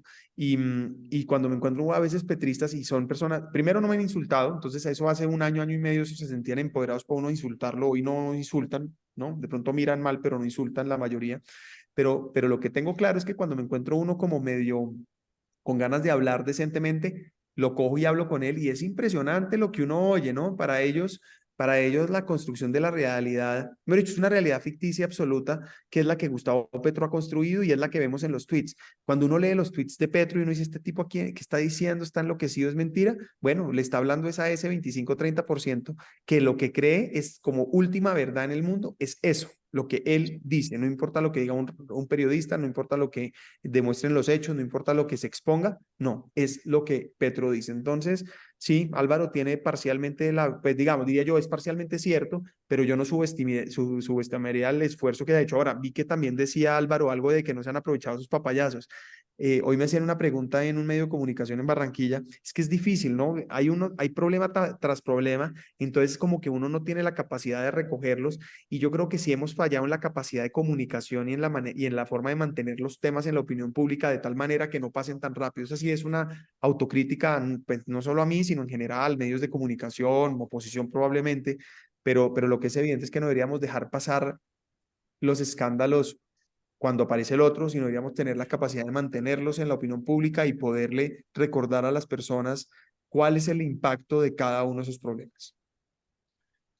Bueno, Miguel, muchísimas gracias. Ya la pregunta de Álvaro y también la de Manuel Galindo. Manuel, muchas gracias por la pregunta también. Y antes de que se nos vaya Miguel, le cedo la palabra a todos los asistentes. Si alguien quiere, antes de que se vaya, aprovechar para preguntarle algo o hacerle algún comentario de Sí, cara a... David, desde hace rato le hemos pedido con Jorge Ramírez y Hernando Ah, es Rueda. que no Creo estaba que viendo tú lo acá la conoces. palabra, Jorge. ¿No se ve? Bueno, No, no, lo primero es pues agradecerle a Miguel esta excelente presentación sobre el rol de la oposición. Yo, de lo que voy a decir, ya he respondido mucho, pero Miguel, me voy a referir a lo que llevo 46 años ejerciendo, que es la medicina, no solamente en mi rol como médico con los pacientes, sino en todo lo que he hecho en emprendimiento y pues actualmente soy miembro de la junta directiva de una de las EPS más importantes que se llama la EPS Sanitas. Ya ha sido 27 años, fui de la junta directiva de Colsanitas, de las clínicas, de todo. Entonces tengo background para poder hablar desde el punto de vista salud, desde la parte de emprendimiento o empresarialmente. Usted se refería muy bien y eran dentro de mis comentarios tenía dos preguntas o varias. Una era el rol el tema de la inconstitucionalidad de todo lo que se quiere, sí, hacer con la reforma a la salud, que usted ya lo tocó parcialmente, y pues segundo, el valor o el peso del Senado, porque ya claramente va a ser aprobada en la Cámara, pero ya lo dijo usted, qué va a pasar con la Comisión Séptima y la plenaria del Senado, que a mi criterio, el Senado es mucho más racional, no sé si cabe la palabra, se deja comprar menos o menos mermelada que la Cámara, porque ya son personas más maduras que tienen otra visión de hacia dónde van y no les va a quedar tan fácil. Pero el punto y el comentario viene a lo siguiente. La mayor preocupación en este momento no es que las GPS se acaben por la vía constitucional o se acaben por la vía de votación y democrática en el Congreso, sino se acaben por la vía de inanición financiera. Hoy lo que están viviendo, y todos lo sabemos de estas tres, Sura, Compensar y Sanitas, es una situación desde el punto de vista financiero muy grave, que en cualquier momento, si la superintendencia quiere llegar, pues no hay un respaldo financiero, ni los dueños, el dueño de la EPS Sanitas en el 99% es Colsanitas y en este momento pues no hay ninguna actitud de ir a refinanciar, porque es una plata que se va a perder. Entonces, mi pregunta es, ¿ustedes cómo han visto desde el Congreso que se acaben desde el punto de vista de inanición financiera y a mi criterio, pues ni siquiera se necesita votación en el Senado para esto? Y lo digo porque lo estamos viviendo nosotros mes tras mes, las grandes pérdidas de estas tres. ¿Por qué? Porque el gobierno sabe cómo las tiene apretadas, ahorcadas y no quiere girar lo que se había comprometido y tiene que girar de compensación por ser las que tienen más pacientes de alto costo, por lo que se está debiendo todavía de pacientes con el COVID y de muchas cosas que vienen de compensación. Entonces quería oír eso porque para mí, sí es muy importante ver qué piensan ustedes desde el Senado sobre pues, lo que va a venir con la aprobación o no, pero sí la acabada de las EPS. Gracias. Jorge, yo creo que tú estás haciendo un retrato muy claro sobre lo que está pasando, pero yo comenzaría diciendo, hablemos un minuto del trámite y ahora hablamos en el fondo y también hablamos de lo que, de lo que tú llamas inanición por financiera, podría ser lo que llamó la ministra Crisis Explica en su momento, y es básicamente la provocación de la crisis por parte del gobierno. Pero entonces, trámite. Sí, yo creo que en el Senado puede haber mayor capacidad de acción pues, es decir, nuestra, podemos lograr mitigar la reforma. Eh, Entre otras, pues si para entrar en detalles uno podría decir, uno de, digamos, obviamente Centro Democrático se ha puesto desde el comienzo, Cambio Radical, Conservador ahora se ha venido poniendo, esperemos que sea así, el Partido Liberal que en la Cámara está ayudando que pase la reforma a la salud, yo creo que en el Senado no, entre otras cosas porque uno de los opositores del Partido Liberal a esta reforma ha sido el presidente Gaviria, y los senadores son más amigos del presidente. Pues ese nivel de detalle pues hay que tenerlo en cuenta, ¿no? Los senadores son más amigos del presidente Gaviria que los representantes más cercanos, más que amigos más cercanos, tienen una identidad ideológica mucho más común con el presidente Gaviria, entienden el valor de salvar lo que es la ley 100, etcétera. Entonces, todo eso podría pensar, bueno, les va a quedar más difícil con el Partido Liberal, y así sucesivamente, y entonces uno podría ir haciendo como conectando y diciendo, eso no va a ser tan fácil en el Senado. Pero yo parto de la base de que al final el gobierno, como les dije, todavía tiene la capacidad de acción y la mayoría del Senado creo que la tiene. La mayoría de la Comisión Séptima la tiene porque la tiene, y yo creo que en el Senado también, en la plenaria también. Ahora, lo de la inconstitucionalidad. Yo lo que creo de la inconstitucionalidad es lo siguiente, y es que primero hay una duda enorme, que es la que hemos planteado desde el primer día. Esta reforma tenía que haber sido una reforma estatutaria, una ley estatutaria, es decir, debía haber entrado por la Comisión Primera, por tocar derechos fundamentales, no debería haber entrado por la Comisión Séptima. Entonces, primer punto. Segundo, ha tenido vicios de trámite, todos los del mundo. Tercero, tiene algunos artículos que van en contra, digamos, de principios fundamentales constitucionales, ¿no? Todas digamos, limitar toda la libre elección, el tema de acabar el modelo de aseguramiento universal, bueno, etcétera. Podría uno conectar. Entonces yo pensaría que la Corte ahí tiene carne para trabajar, pero además tenemos una ventaja, y es que la Corte Constitucional al comienzo del gobierno sacó un mensaje fundamental, y es que están dispuestos a, de manera provisional, suspender la entrada en vigencia de leyes y estudiar su constitucionalidad antes de que entren en vigencia. Entonces, sería interesante, o más bien, no es que antes de entrar en vigencia, es que suspender provisionalmente la ley mientras estudien la constitucionalidad. En ese orden de ideas, yo lo que creo que va a pasar es que esa ley, si es aprobada en el Congreso, pues no va a entrar en vigencia y la van a entrar a estudiar de una vez. Sería el primer punto. Entrando a lo segundo, que me parece lo más grave de todo, porque como bien dicen, no se necesita reforma y ya están acabando el sistema de la salud.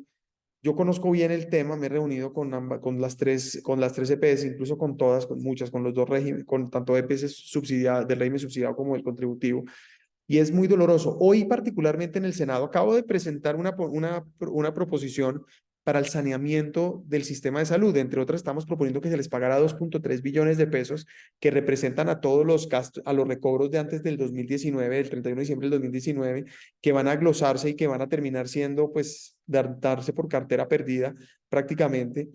Y pues ahí, pues nada, eso pasa y nadie ni la discute ni nada, ni nos ayudan. Es decir, es muy complejo porque aproveché esa proposición en el presupuesto para decir, ojo, el gobierno tiene un mal enfoque, y así es como yo veo este problema. El gobierno cree que está afectando a la EPS. Lo que no entiende es que irle cerrando la llave a la EPS, que es lo que está haciendo, es ir limitando la capacidad de acción de la IPS. Porque la EPS también empieza a restringirse y entonces deja de darle a la EPS a la IPS. Y si la IPS empieza a haber problemas, pues sabe que tiene que empezar a restringirse. Y si restringirse en la IPS quiere decir reprogramar tratamientos, reprogramar operaciones, es decir, empezar a frenar su operación normal y al final impacta a la gente. Entonces, lo que va a empezar a encontrar el gobierno es que atacar la EPS va a ser atacar las IPS y finalmente al paciente final. Ahora, interesante aquí como reflexión es, hoy el gobierno va por las EPS, mañana va por las IPS, es decir, el Valle de Lili, el Pablo Tobón, cualquiera, el San Vicente de Paúl, la clínica Santa Fe, la clínica del Country, que se vayan preparando, porque aquí no va a haber títere con cabeza, van por todo. Entonces, porque vuelvo y repito lo que la pregunta que me hizo David, aquí les interesa que no haya privados prestando ningún servicio, ¿no? Prácticamente es un poco la línea, y además no les interesa que los privados hagan plata menos, y menos con un servicio público o esencial. Entonces, dicho eso, pues es muy preocupante. Yo creo, Jorge, que ese es el problema más importante a corto plazo que tenemos, lo que se viene. Yo tengo que decir con algo de frustración que no veo que sea la preocupación de la mayoría del Congreso. Somos muy poquitos los que nos duele, los que siento que tenemos un sentido de urgencia. Yo siento que este es un buen ejemplo, Jorge, para hablar de la rana otra vez. Y es que muchos creen que no, que eso no es tan grave y entonces se van dejando cocinar a fuego lento. Y cuando menos pensemos nos va a totear y cuando Sanitas, cuando Sura, cuando Compensar digan hasta aquí llego y pues sí, me quebré, apague y vámonos, se va a pegar una toteada de unas proporciones que el gobierno no va a tener cómo manejar. Y pues obviamente está haciendo, uno no sabe, digamos, algunos me dicen, no, es que lo que quiere es que la nueva EPS coja a todos los usuarios. Posible, posible. Es decir, pues tú más que nadie sabes que la nueva EPS no tiene la capacidad de paulatinamente ir creciendo con unos usuarios gradualmente, pero nunca coger 3, 4, 5 millones de usuarios que le lleguen de un día para otro. Nadie tiene la capacidad de hacer eso. Ningún modelo de aseguramiento tiene la capacidad de hacerlo sin tener pues los modelos actuariales, etcétera, etcétera. Entonces, yo te terminaría diciendo, sí, pues la preocupación existe. Hemos hecho hasta lo imposible desde aquí. Ahora, me preguntas qué hacer. Yo diría dos cosas. La primera y la más importante, el sector salud se tiene que movilizar, pero de verdad, de verdad, de verdad. Yo hablé con un agente del sector salud, pues para no dar muchos, para no dar muchos detalles, les decía yo, hay que movilizarse. Y decía, no, pero es que el gobierno entonces se va a poner bravo. Y le decía, no, es que el gobierno bravo o no bravo los van a destruir. Entonces es mejor moverse un poquito a ver si se salvan a quedarse quietos que igual los destruyan.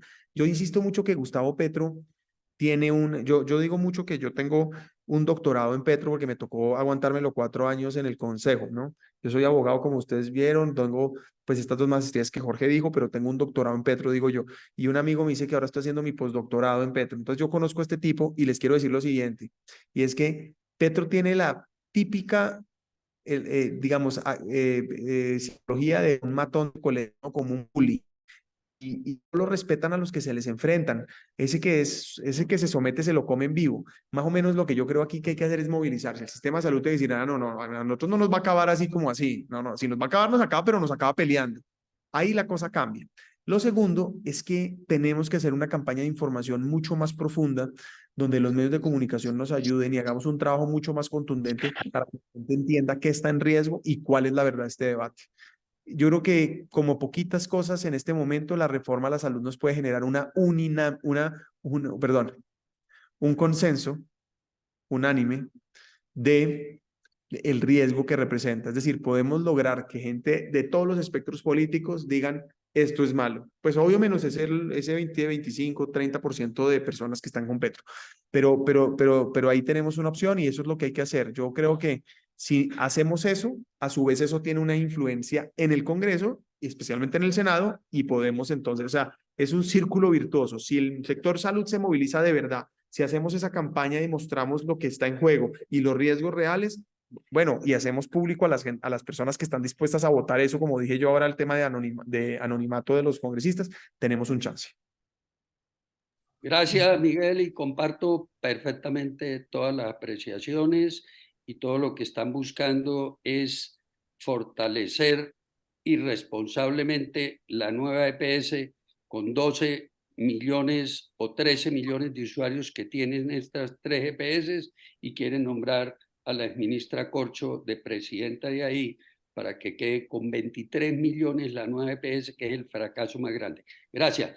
Todavía hay dos personas pidiendo la palabra y tú no ves, que Sí, son sí, sí. Luis Hernando Rueda, Suárez. tu papá, y el general Luis Suárez. Yo creo que con esas dos, para que ya Miguel pueda terminar, pero te quiero decir que aquí las estoy viendo. Gracias. Sí, sí, sí, aquí las estoy viendo. Entonces, el general Luis Suárez.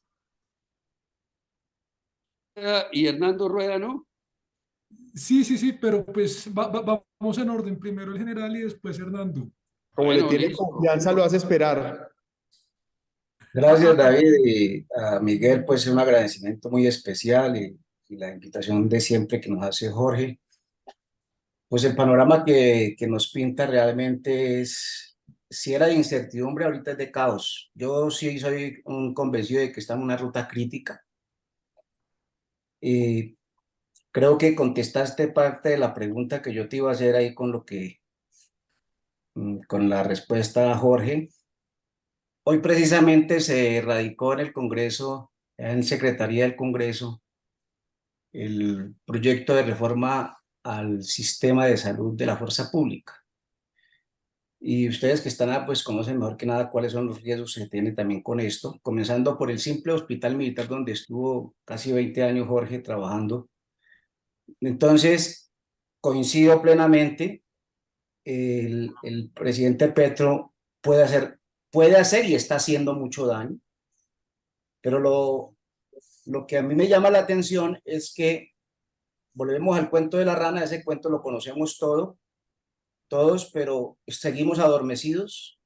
Las movilizaciones hasta ahora se han hecho. Hoy precisamente la Fuerza Pública, la Reserva hizo manifestación nuevamente, pero la gente comienza a perder la confianza en eso. Yo soy un estudioso, mi doctorado de estudio político lo hice precisamente sobre Venezuela y eso no sirvió para nada, absolutamente para nada las movilizaciones. Esa es una de las propuestas que tú haces de que hay que hacer una movilización fuerte con personajes como Petro que no le importa nada ni escucha nada. Yo creo que tampoco eso va a pasar nada. Yo sí creo en la vía jurídica. Permanentemente el presidente Petro comete errores, pero yo veo que los errores no se están capitalizando. No podemos esperar a lo que pasó con Ecuador, donde el expresidente Castillo cometió un error craso, que se dio un autogolpe, pues prácticamente, y que permitió que lo mandara a la cárcel. Pero estamos viendo cosas como lo que que tienen que ver con la seguridad, que tienen que ver con incumplimiento de los deberes que él cumple, que debe cumplir. Es decir, yo pensaría que es por ahí. Uno está confiado como ciudadano del común en una serie de organizaciones que están al interior de los partidos políticos. Sin embargo, los partidos políticos seguimos en la misma jeringonza de siempre, que están en crisis. Tenemos personas como Miguel Uribe en el Congreso, que con toda la bancada del Centro Democrático y con todos los del Cambio Radical, que son los que están en franca oposición porque del resto no hay ninguna confianza.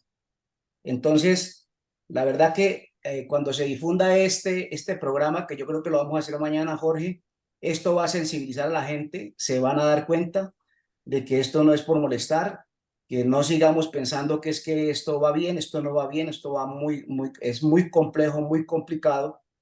Pero yo quisiera saber, más allá de las movilizaciones, Miguel, ¿cuál sería la vía de que todos como ciudadanos que debemos contribuir en la construcción del país y que el país por lo menos tratar de hacer un control de daños a lo que puede suceder al finalizar este periodo de los 4 años? Yo tengo un panorama sombrío con relación en el eventual caso de que Petro quiera perpetuarse y rompa el orden institucional, y es que estaríamos en una guerra civil aquí, precisamente porque eso que se llama polarización, que se llama radicalización, está en la población desde hace varios años y ahora se ha agudizado más, donde tenemos casi el 50% que está en contra. Entonces, eso puede terminar muy mal institucionalmente. El punto de equilibrio, el fiel de la balanza, pues lo tenemos. No quiero hablar desde el punto de vista militar en los militares. Yo creo que esa es una última instancia porque primero están los poderes. Cuando caigan todas las divisiones de los poderes, tenemos una guerra civil, al borde de una guerra civil es que entraría la parte militar para hacer algo. Ahí no hay más porque ese es el otro fiel de la balanza. Pero sinceramente yo creo que quedamos muy preocupados, pero te agradezco por lo menos lo personal, la franqueza y la forma como lo has dicho y como lo has expresado, porque así es que se tiene que hablar. No crear faltas expectativas, sino ser realista. Entonces, ¿qué podemos hacer más allá de las movilizaciones desde el punto de vista del ciudadano y de la comunidad en total? Porque hay muchas organizaciones que sí están, pero el problema es que no creo que no estemos unidos. Lo que pasa es que no estamos organizados de una manera que podamos ser contundentes desde la sociedad civil. Bueno, primero, general, un saludo especial. Gracias por la reflexión que hace. Digamos, creo que podría decir que coincido, por no decir con toda, con la mayor parte. Y creo que tiene usted razón. Es decir, varias cosas. Comencemos con que, lo primero, yo he tratado de ser realista en esta conversación porque me interesa que no nos confiemos. Entonces, si llevo a que tengamos un estado absolutamente de caos o desolador, pues la idea es que también sepamos, digamos, un poco el mensaje que he querido decir en el camino, es que también salir de esto depende de nosotros. Es decir, el fracaso es una decisión. Podemos también coger para el otro lado, pero depende de nosotros. ¿Qué vamos a hacer? Y eso me lleva a decir que soy optimista. Los optimistas trabajamos, los pesimistas se echan en la cama pues a criticar. Los optimistas, personas como ustedes, como nosotros, trabajamos. Entonces vamos a trabajar para salir adelante. Entonces sí, va a hacer mucho daño Petro, mucho, está haciendo mucho daño, pero vamos a salir adelante. Creo que hay una oportunidad enorme para salir adelante. Lo segundo es que sí, los jueces terminan por ser una vía absolutamente necesaria, importante, y hoy están dando muchas luces. Pero yo insisto en la movilización, es porque creo que la movilización sí concientiza al mundo, sí concientiza a los medios de comunicación, sí concientiza a los políticos. Si los políticos ven que la gente se moviliza masivamente, dudan de hacer daño. Entonces creo que ahí hay como una compensación donde sí vale la pena movilizarse, pero además porque habrá un momento donde si llegáramos a lo peor, si se cruzaran las líneas rojas en Colombia, lo único que hay que hacer es movilizarse. Es decir, tenemos que aprender a movilizarnos. Veamos esto como un calentamiento, como un aprendizaje para el día que toca de verdad, estar listos para movilizarnos como toca. Acordemos que fue una movilización la que tumbó de alguna manera a Rojas Pinilla, ¿no? Fue el sector empresarial, fue el paro que se hizo en aquel momento que lo tumbó.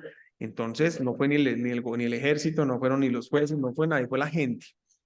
Y por último, diría yo que ¿qué podemos hacer? A ver, hay muchas formas, diría yo. La primera es votar bien en las elecciones. Mi primera invitación es voten no solo por alcaldes y en gobernadores, si hay alguien aquí que vota por gobernador, voten bien a conciencia por consejo y ediles, denle la misma importancia.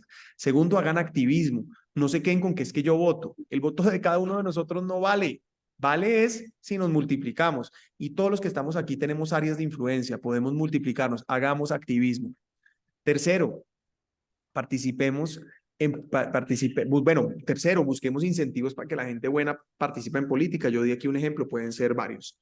Cuarto, participemos activamente de las elecciones y una forma también es siendo testigos electorales, que no queremos que nos roben pero dicho, todo aquel que me pregunte a mí, no fue el caso del general, pero a mí me dicen, ¿cómo hacemos para que no nos roben las elecciones? Lo primero que va a empezar a responder es, lo primero es que usted se vuelva testigo, ya, de ahí en adelante vemos más cosas, pero que la gente sea testigo, es decir, tenemos que tener una batería de testigos capacitados en todos los puestos de Colombia.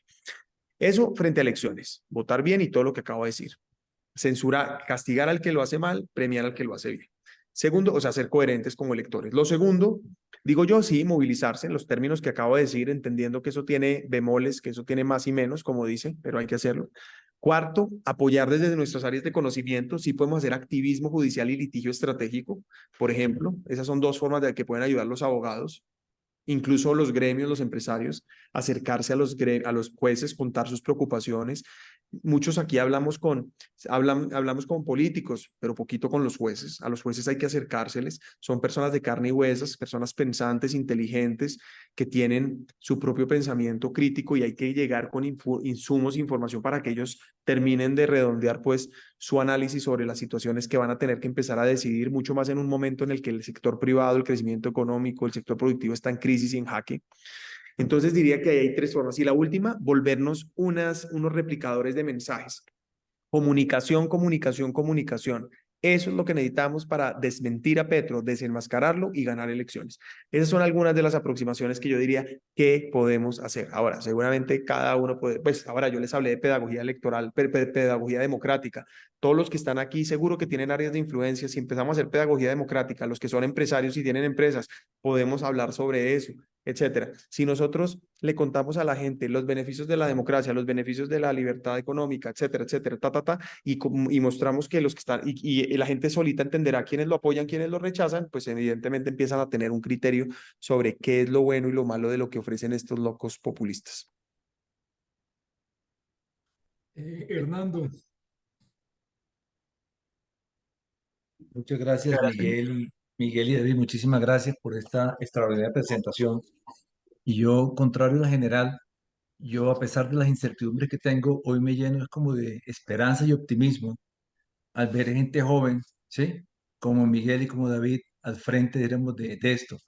Yo creo que sí está construyendo un liderazgo y uno sí ve muchos jóvenes hoy que nos llenan de esperanza por su preparación, por su combatismo, por la forma como han frenteado estas dificultades y uno sí ve figuras para los próximos años. Entonces, yo sí creo que a pesar de la noche oscura que vivimos, ¿sí? Yo creo que pronto amanecerá y podremos contar con estos jóvenes como nuevos líderes para el país y que tenemos que salir es apoyarlos y acompañarlos. Yo quería oír, Miguel, un poco la opinión tuya sobre dos temas en particular que, que siempre me asaltan un poco la duda en esto. Uno se siente de alguna manera que el gobierno ha cooptado el Congreso y particularmente algunos partidos a partir de pues, lo que llamamos mermelada y prebendas y distintas cosas. Pero ¿cuánto de esto va a cambiar después de que pasen las elecciones regionales? Digamos, mucha de esta mermelada está centrada en estos temas territoriales y uno ve que los partidos que acompañan al gobierno están enfrascados, digamos, a tratar de sacar ese caudillismo local, pero pasadas las elecciones pueden verse dos cosas. Uno, que hay un castigo fuerte al gobierno en la votación. Y dos, que la gente también empieza a apartarse y los políticos que están en el Congreso, los partidos que están en el Congreso empiezan a apartarse de este apoyo del gobierno porque no convenga para lo que venga dentro de 3 años, cuando vengan ya las elecciones nuevamente de Senado y estas personas tengan que elegirse, a pesar de su anonimato, de alguna manera, pues la gente sí está pensando que ciertos partidos han estado demasiado cerca del caos y qué tanto cambia este panorama político para el segundo y para el tercer y cuarto año de gobierno en el Congreso y realmente tengamos una posición diferente. Y la segunda pregunta que no quería dejar de pasar, sin parecer un poco falangista, ¿qué tanto, diremos, de la crisis de la democracia que vivimos precisamente obedece a esto que está pasando? A que salimos a votar y unas mayorías no informadas, ¿sí? Terminan eligiendo unos personajes oscuros, ¿sí? Desconocidos, que cuando uno los ve trabajando en el Congreso o trabajando en las distintas cuerpos colegiados, pues se llena de incertidumbre diciendo, oiga, ¿por qué nuestros mejores hombres tienen que someterse a este escrutinio de la elección y someterse, digamos, al tema de la calle cuando debería haber de pronto otros caminos, eh, de pronto de una democracia diferente para elegir a quienes consideramos que han hecho verdaderamente la tarea, se han capacitado, han estudiado y tienen la formación suficiente para dirigirnos, ¿sí? Y sacarnos, dijéramos, adelante. Bueno, pues primero, Hernando, muchas gracias por tu generosidad y bueno, gracias. Yo, pues aquí estamos en la tarea y seguro que sí hay camino y bueno, de verdad que muy generoso con lo que planteas. Comienzo con tu segunda pregunta. Pues sí, yo creo que yo siempre he dicho que la mejor fórmula en contra de la politiquería es que todos votemos. El día que todos votemos, haremos imposible que se elijan con plata y con puestos. Es decir, no hay plata y puestos que compense la votación masiva del otro lado. El problema es que hay que salir a votar y bueno, ojalá informado, evidentemente. Pero bueno, eso es así. Ahora, el análisis que tú haces es bien interesante porque eso sí va a jugar con la dinámica política. Yo comenzaría, hoy la estamos viendo de alguna manera. Eso que tú planteas que puede pasar, Hernando, al final del periodo presidencial, está pasando ya. los equipos de Petro que están haciendo en el Congreso están un poquito replegados mientras pasan las elecciones locales para que no les cobren eso, y después de las elecciones locales van a ver ustedes cómo empieza a avanzar las reformas, que era la pregunta de David, o lo que le respondía a David, y va a tener mucho que ver con ese momento. Ahora, también está por verse cómo va a salir la elección. Si la elección Petro pierde, no solo pierde, que es lo que creo que va a pasar, sino que pierde de una manera absolutamente desalentadora, de pronto la cosa cambia, y de pronto lo que yo dije sobre las reformas puede frenarse un poquito y pueden pasar otras cosas. Pero en general el gobierno tiene mucha mermelada y mucha capacidad de comprar. Entonces eso va a hacer, y va a poder hacer lo que le está haciendo la CPS, se lo va a hacer a los alcaldes y se lo va a hacer a los gobernadores, y les va a decir, no señores, si es así no les doy. Entonces, ¿cuántos de esos caen? No sé, habrá uno que otro que caerá, habrá otros que no. Entonces hay todavía mucha capacidad de acción. Ahora, yo quería, si Petro sigue por este camino del escándalo, de la incapacidad, de la peleadera, de la radicalización, seguro que más temprano que tarde vamos a llegar en un punto donde la gente va a decir es insostenible estar con Petro. Y esos partidos o esos políticos que se vendieron a Petro van a decir, mire, pues no habrá ni plata ni puestos que compensen el costo de estar ahí pegado.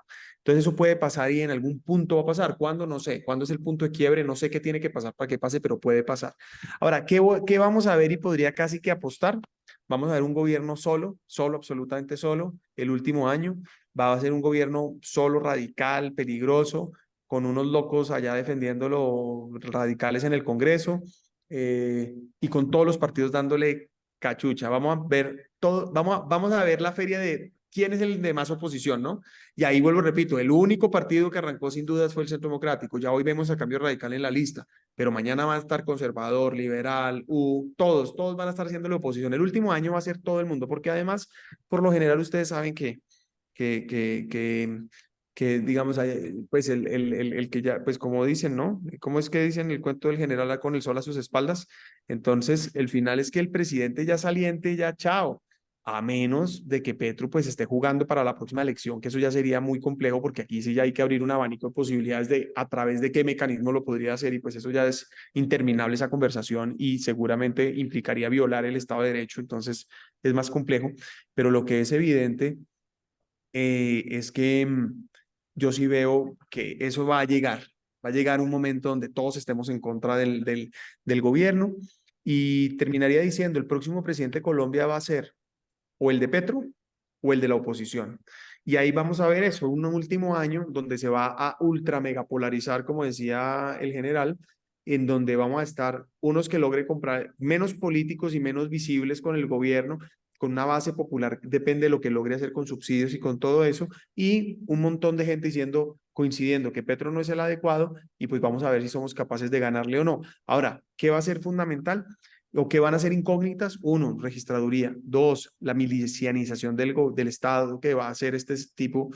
Por ejemplo, ahora pagándole 1.000.000 de pesos, ya sacó el decreto el 12 de octubre a quienes no delincan, que eso además va a ser un incentivo para delinquir más, etcétera. Pero bueno, el tema es que ahí son las dudas que yo todavía tengo y que las iremos aclarando a medida que vayan pasando los eventos. Pero dicho eso, tienes razón un poco en ese análisis, que mi aproximación es la que acabo de plantear. Creo que ese va a ser como la línea de los hechos, como van a ir sucediendo hasta llegar a un gobierno que va a quedarse muy solo con una gente muy radical. Como digo yo, Petro incluso hoy ya está gobernando para una minoría radical, violenta y sectaria. Y dicho eso, pues yo aprovecho para agradecerles absolutamente, como les dije al comienzo, Jorge, y a todo el grupo de Sesemín, a cada uno de ustedes, a David por la generosidad de haber hecho este puente, por haber hoy moderado esta reunión. A todos gracias. Me encantaría que no fuera la última. De pronto hoy hablamos de muchas cosas generales, pero de pronto cuando haya un tema en cuestión que valga la pena que entremos en profundidad, me encantará también no solo discutirlo, no solo plantearles mis puntos de vista, sino escucharlos.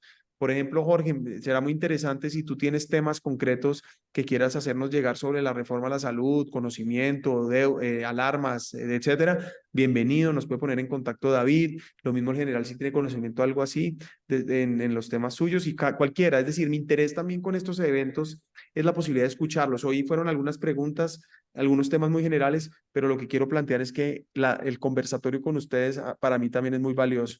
Y de verdad, gracias por haberse reunido un día extraordinario. Sé que no, como les dije al comienzo, sé que no es la sesión ordinaria. Y bueno, muy contento de conocer a los que no conocía y de tener la oportunidad de conversar con ustedes un rato. Bueno, Miguel, Miguel, antes de muchísimas terminar la gracias. reunión, y pues primero te agradezco, segundo, en 2 minutos, perdóname, en medio minuto voy a hacer la presentación de la próxima reunión, inclusive por si te interesa asistir, pero créamelo, que antes de finalizar el año hacemos otra reunión contigo y vamos a tener un tema muy importante, que es el análisis de las alcaldías, gobernaciones en Colombia, en donde queremos que tú hagas opiniones muy importantes, que eso va a ser en 15 días. Miren la próxima reunión, lo interesante, porque nosotros tratamos de traer temas pues, de mucha actualidad y con personas de muy alto nivel, y esta que va a ser el martes entrante sobre el fentanilo, mitos y realidades, donde hay mucho lo que se dice y la presentadora va a ser una de las personas que más sabe en Colombia de este tema, que es la doctora Paula Murcia, que es una médica anestesióloga, y la moderación, o también va a ser presentadora, va a ser María José Ramírez, que es una periodista colombiana que vive en Washington, que nos va a hablar sobre todo este tema en Estados Unidos y la actualidad. Entonces, todos invitados para dentro de 8 días a un tema de mucha actualidad, que es el fentanilo. Y pues bueno, ya por último, agradecerle nuevamente la Aquí presencia. estoy, aquí sigo.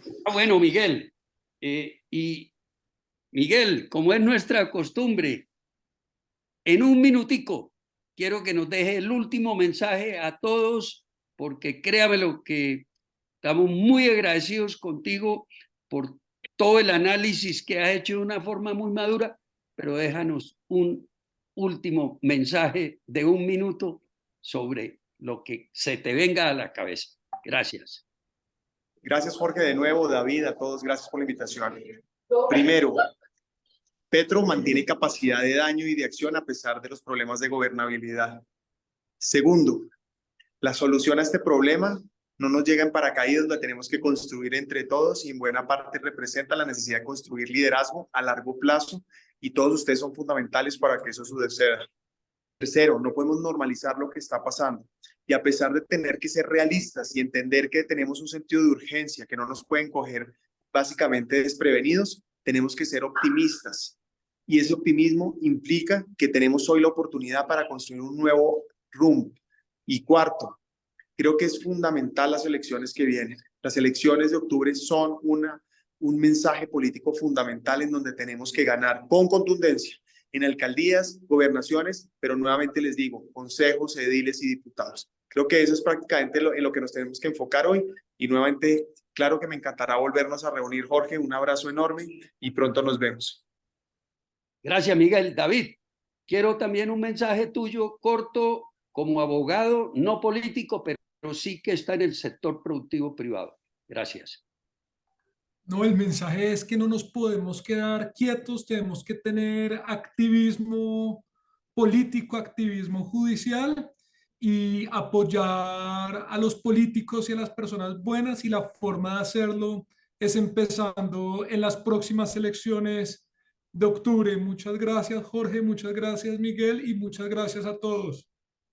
Bueno, gracias a ustedes y mañana a las 9 de la mañana creo que tendremos la grabación completa de lo que fue esta reunión desde el inicio hasta este momento que estamos terminando, sin ningún cambio, todo como se dijo, todo como se opinó y para los que quieran me dicen y yo la envío. Muchas gracias a todos los asistentes, a Cristina y nos veremos el próximo martes con el tema del fentanilo. Buenas noches y descansen siendo las 7:48 de la noche. Gracias, feliz noche. Gracias, Jorge. buenas Feliz noches. noche. Gracias. Gracias. Ay, mami, mami, mami. Muchas gracias a todos. Hasta luego. Feliz noche.